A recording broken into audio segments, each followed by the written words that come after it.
That's the view from the Palestinian side. Joining me now here in the BBC World studio is the former Israeli Prime Minister Ehud Barak, who's in London at the moment. Mr. Barak, welcome to BBC World. First, your reaction, having heard what's happened. At least 4 planes have been hijacked, and there may be more. The world will not be the same from today on. It's an attack against our whole civilization.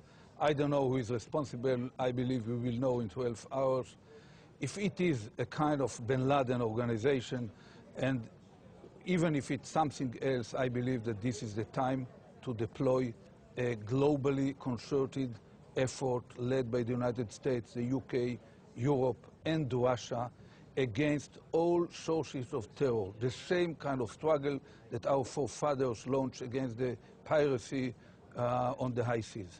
In your position as Prime Minister, Defense Minister, also formerly in the Army, were you ever aware of any incident planned like this? Not in the dimensions, but different elements were there. Clearly there was an attempt on the Twin Towers a few years ago. There was an attempt to explode the Holland tunnel leading into Manhattan. But of this size and a simultaneous attack, I don't think that anyone had predicted it in advance.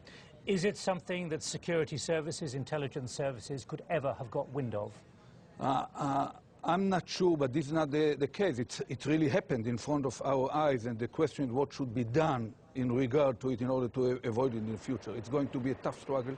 There will be many tough and painful moments along the way, but I believe that if we will coordinate diplomatic, operational, intelligence, and economic activities that will not let them land at any airport and will isolate automatically any nation that is ready to host terror or support them.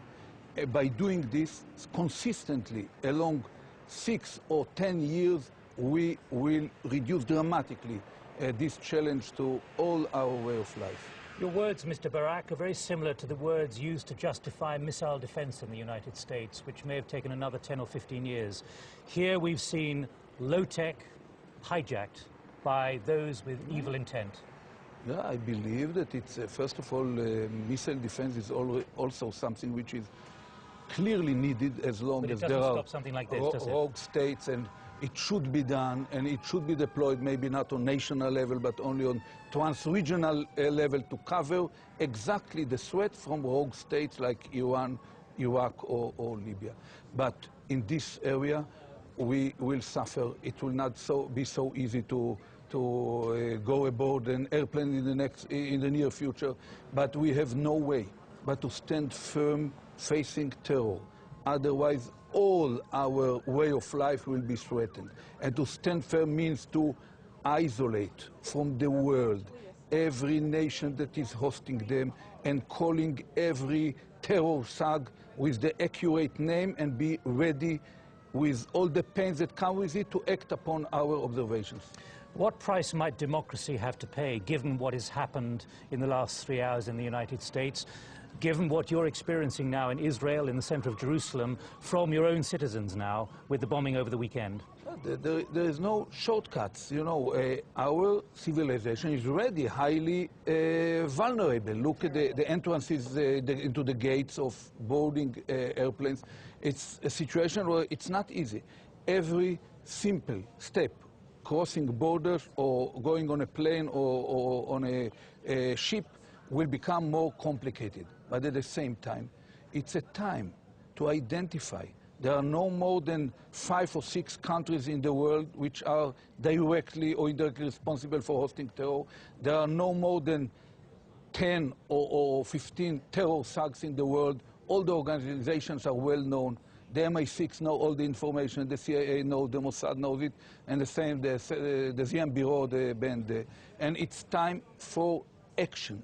Facing such an attack, we cannot but act. And these terror thugs and rogue leaders are highly skillful in identifying the slightest cracks in the wheel of power or power of will of the leaders of the free world. But let me press this point about democracy and the price democracy may have to pay, because you know very well that many passengers in the United States have long expected to be able to walk into an airport, get on a domestic aircraft unhindered within about 10 minutes of the plane taking off. Yeah.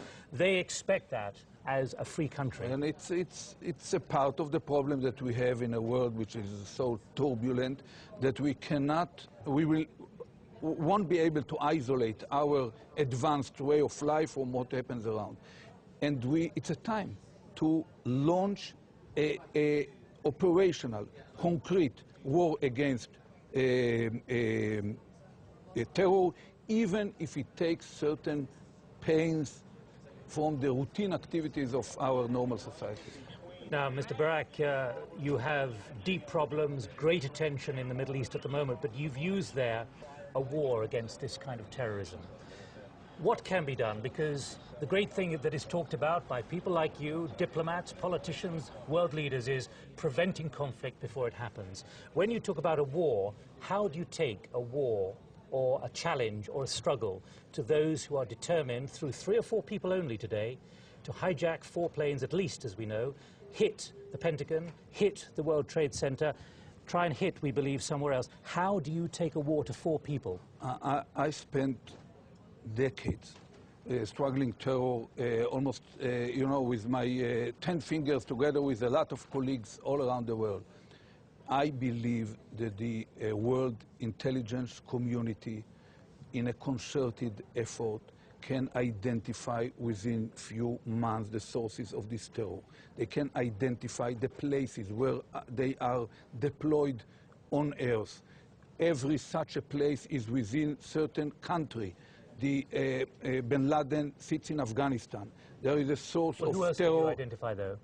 Because we're not saying he's responsible for this necessarily. No, we don't say that he's necessarily responsible. We know where other terror thugs are living. We know that Ferganskaya Dolina in Central Asia is a major route for drugs, but at the same time major route for terror. And I know that President Putin is highly committed to the struggle against terror, and I feel that he should be part of this international effort. I believe that the MI6 is highly capable. You have proven it along decades. Your own skills in standing firm politically and acting pointedly, operationally against terror. And we should cooperate with preemptively? Both preemptive and by diplomatic means, namely rogue states. There are 5 of them: Iran, Iraq, Libya, North Korea. These kind of states should be treated as rogue states. And the same applies to even to leaders like Arafat. We've heard him just recently condemning this.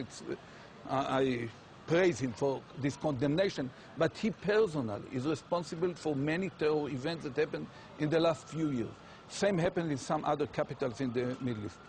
Ehud Barak, former Prime Minister of Israel, here in BBC World. Thank you for joining us here in our studio in London. And as Mr. Barak was speaking, we were